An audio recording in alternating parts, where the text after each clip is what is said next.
আরে ওমরে ফারুক তো এমন সাহাবী ছিলেন যাকে দেখে মুনাফিকরা থরথর করে কাঁপতো।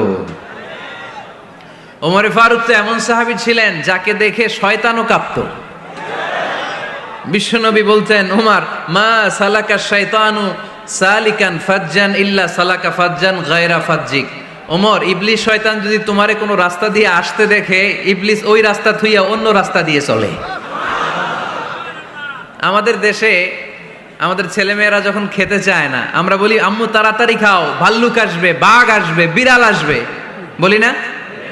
আপনাদের বান্টিতে কি বলেন? আপনার ছোট্ট মেয়েটা রাতের খাবার খেতে চায় না, খাবার নিয়ে পিছে পিছে দৌড়াইতেছেন, মা খাও, কি আসবে বলেন? বিলাই। আর কি বলেন? আচ্ছা, শিয়াল আসবে, কুকুর আসবে, বিড়াল আসবে। মদিনাতেও